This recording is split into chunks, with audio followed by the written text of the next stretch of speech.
it's going to be tough for those fairways to firm up too much, just with the amount of rain that we got. I mean, you can always firm up the greens with the sub-air system, but not having that under the fairways will make it pretty challenging.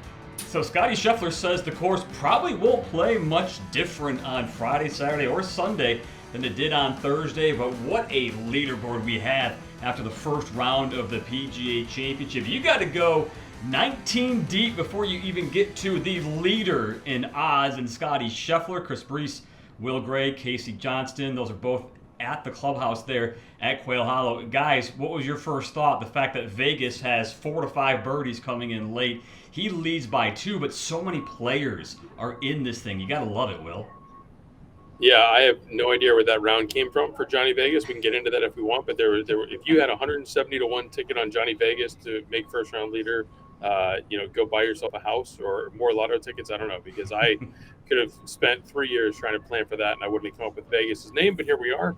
He's got that 2-shot lead. It was definitely kind of an odd day. It felt like the leaderboard was upside down for a big portion of it. We had the big 3 going out in the morning and no one could really get it going. And now we've got some guys in the mix, Casey, that maybe you feel like you got to scroll a little bit on that leaderboard before we're going to land on a player who's going to leave with the Wanamaker Trophy. Yeah, it's interesting. I mean, you look at the stars in the field and it's like, oh, this is a major challenge. This is a major course. This is what you want to see. The stars getting challenged. And then you look at this leaderboard and you go, wait a minute. You got some of these guys who've been kind of not playing their best golf, all of a sudden playing some really good golf and taking over that leaderboard. Will, you mentioned, someone had Jonathan Vegas as a first-round leader. I think if anybody had anyone on that front leaderboard other than maybe Keegan and Fitzpatrick, bold calls there. So, I agree with you said. Flip leaderboard, really interesting.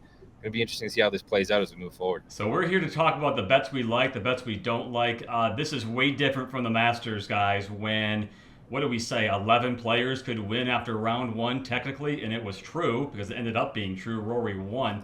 Let's start with Scottie. Easily still in the mix, Will. I mean, we're not going to say this guy's out of it by any means. He could have been over par and still been in it. Did you think Scheffler had even his B game today? Yeah, maybe B minus. I mean, he really saved it over those last 3 holes. Started on 10 and then coming in, birdies on 7 and 9 to get into red figures. Really changed the tone of what was otherwise kind of a struggle and pedestrian day. So now you're right. Listen, he was 1A and 1B with Scottie and Rory on the odds board. Entering the week, Rory really struggled 3 over 74. So now Scottie is far and away your betting favorite, even though he's 5 shots back of Johnny Vegas. And I really think that that's where the line is for me, is that group of 2 under. You can give me every player from 3 under or better. That's 18 or 19 guys, and I'll take the field. I really think that we're going to have someone come from the back of the pack, as you said. It's the flip of the narrative from the Masters, where you had front runners always dominating. 4 of the last 8 PGAs, you've had the winner start the second round outside the top 30, including Justin Thomas here at Quail Hollow 8 years ago when he opened with 73. I think that trend is going to continue, and I think that we're going to have a situation where the leader is back of the pack and is going to make a run over these next 3 days. Yeah, I mean, majors are a war of attrition, right? So it's not one day. This leaderboard, I don't think, will look like this come Saturday, come Sunday. And when you look at some of those names, I mean, Scottie 5 back in a major. When it comes down to attrition, it's a guy that I'm comfortable riding with as we get into some of these gritty days, and a lot of variables at play, but he's got a lot under his belt. He knows how to handle these situations. I think there's a lot of guys at the top of that leaderboard that are kind of looking in the mirror tonight like, holy cow, I'm at the top of the PGA Championship leaderboard. And I think Scottie is thinking he's in plenty of striking distance. So, yeah, I agree. He's still very in the mix, and I'm sure he feels pretty good as we move forward into the next 3 rounds. What about Xander Schauffele, Will? Clearly this guy was not feeling it today, but I don't think he's out of it. +1, he shoots under par tomorrow. He's making the cut. Safe to say that? For sure. I mean, listen, if you liked Xander at 22 to 1, you're going to love him at 50 to 1.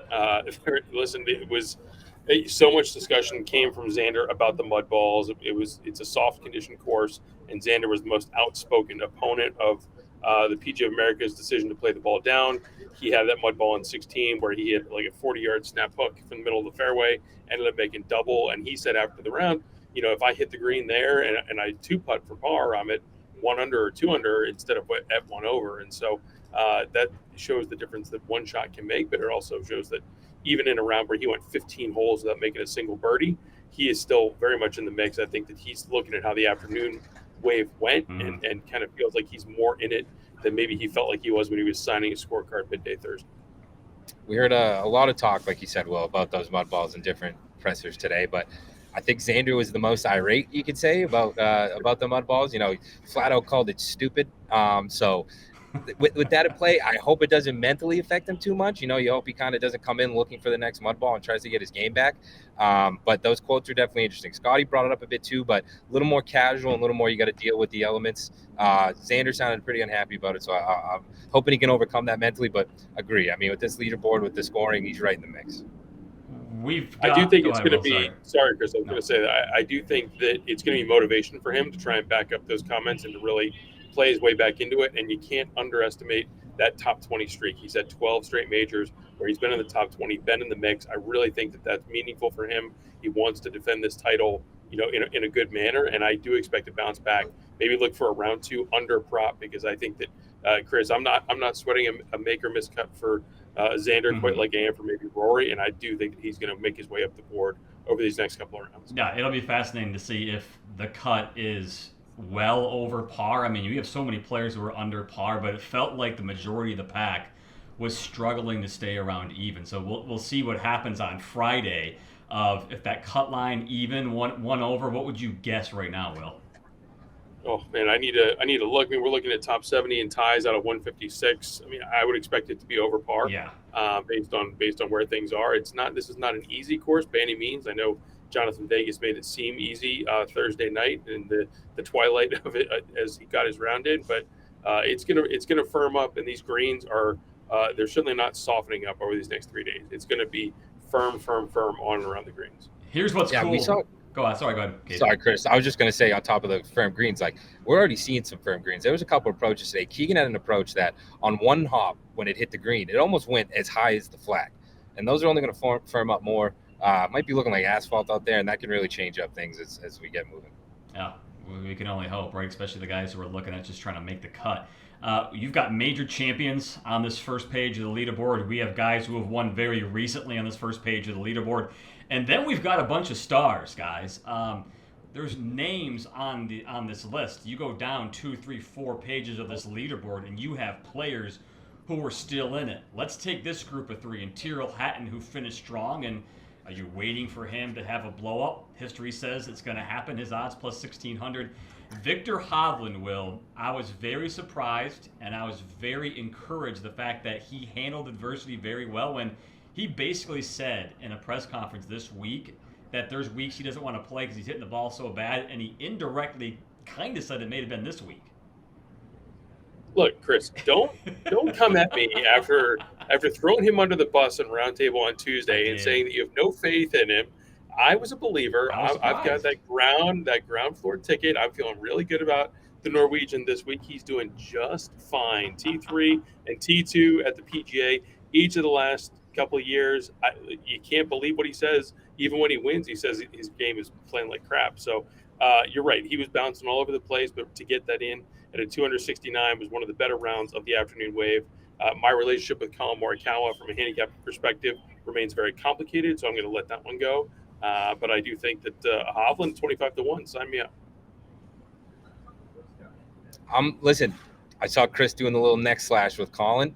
He's got a major under his belt. He had a hole out there where you believe Colin Morikawa was in the mix on Sunday? I think he could be, because listen, he had some bright spots today, but his slop was bad. If he can get rid of the bad that he had today, I could see him making a little climb. He had a hole where he had a bad drive. He tried to punch out to the fairway, like a simple punch out, and he put it in the water. Like, that's something I'm doing on the weekends, So if he can clean up some of that bad action, kind of dial it in. Will he be in the mix on Sunday? I don't know, but if I'm looking at these 3 guys, I know he's the worst score, but it's kind of the way I'm leaning. I will say Colin Morikawa today was 93rd in strokes gained approach. That is a very un-Colin Morikawa-like stat. You'd think that the irons are going to bounce back. He was actually decent on scrambling. So if he's able to put that together and dial it in a little bit more from the fairways, he could have a chance. Well, that's what I want to talk about next, is because there's been a moniker on this course that it's brawny. You're hitting the driver and you're hitting long irons and you're doing it over and over and over again. You got wind, you got slope, and a lot of these guys are just feeling overwhelmed, Will, with the course and the length. Did you actually feel that was the case today? Because Colin Morikawa is an excellent example where I personally would feel like after 4 days of a grind on hitting the balls as far as he can, as well as he can, that it's going to get to him at some point, because there's a lot of guys you could say that about. I mean, we all said it was going to be a brawny test and you big hitters only, and now we've got Luke Donald and Aaron Rye on the leaderboard. So what do we know? Listen, there's definitely that mix. Jonathan Vegas hits it a ton. Ryan Fox just won at Myrtle Beach. He hits it a mile. So there are some big hitters on the top of the board, but I think the composition of the early leaderboard shows that you really need that complete package. It's not just driving. It's not just iron play, but you need to really be firing on all cylinders because the thin margins are here at Quail Hollow, and they're only going to get thinner over these next couple of days. And you got to think the shorter hitters are kind of looking at, like you said, some of those names on the leaderboard and going, wait a minute, I can go get this. Just because I'm not driving it far doesn't mean I don't have a chance. Cam Davis was kind of a sneaky first-round leader. When you look at him, he's a bomber, and it really worked out for him today. But or it could have been a sneaky first-round leader, obviously Vegas with the lead, but up there. I think you look at some of those names, you think, all right, maybe I don't have to just go bomb and gouge. There's ways I can get around this course and figure it out, especially with some of the tricky elements at play in the fairways. Because that brings us to these three, you guys. These three bomb the ball. And Ludwig, Jon Rahm, Bryson DeChambeau, who I feel like played really bad and still should have been under par. He scrambled nothing like he did at the Masters. It was night and day compared to what he did last month. Will, anybody on this board, this list of three, you think has a decent chance? Because I'd say, Ludwig's odds are still great. Rahm's odds are still great. Bryson's still the second favorite.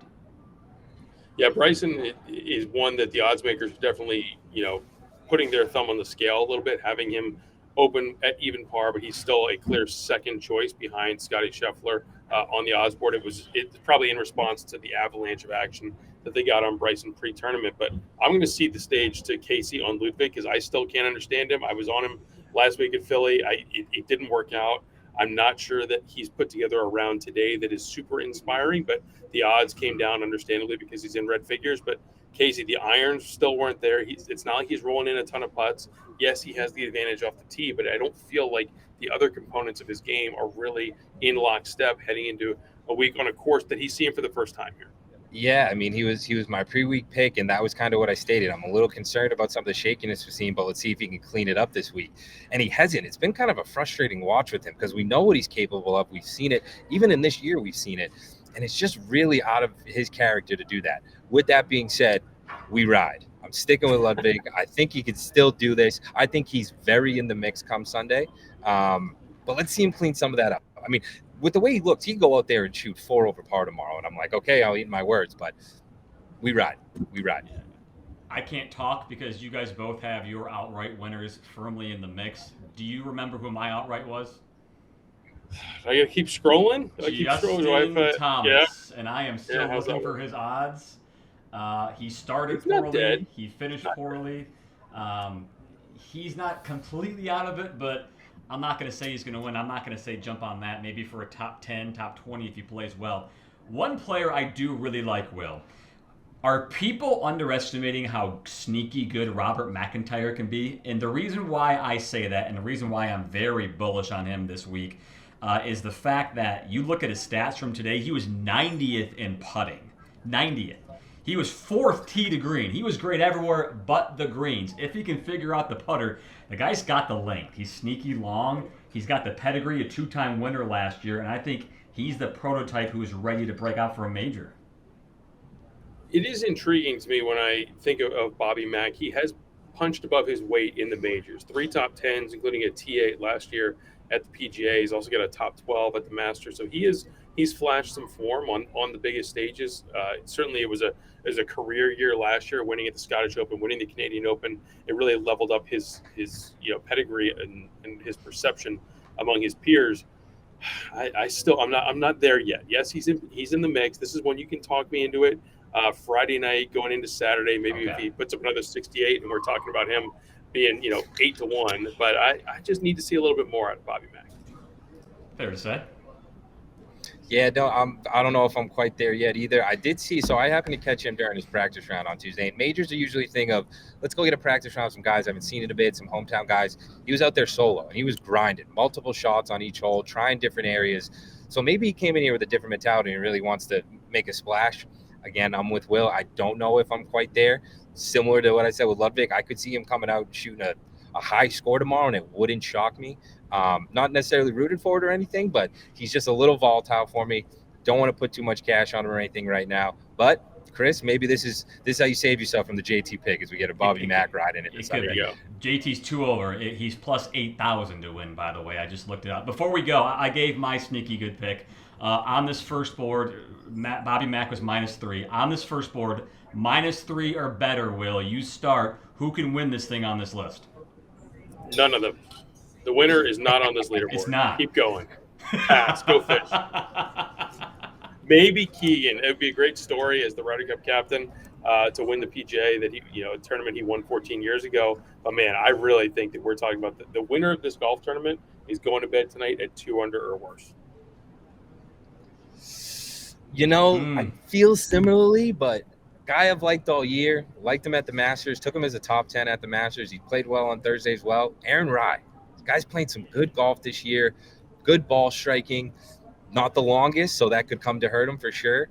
If I'm picking someone on this board, I like Aaron Rai. Again, that's a guy I think he hangs around up top. Not going to tell you to go bet him to win right now. Certainly won't do that. But if we're looking at these names, which aren't the most standout names, if we're being honest, Aaron Rai is a guy that stands out at least to me. Will, one of your boys is 3 under par. JT Poston, come on. Potentially, I could see it, but this is not the Wyndham Championship. This is the PGA Championship, and we're there's a lot more tests to be figured out over the next 54 holes. Okay, we're gonna screen grab the top players 3 under or better.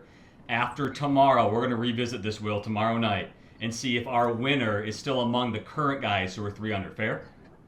I'm happy to run it back. Let's go.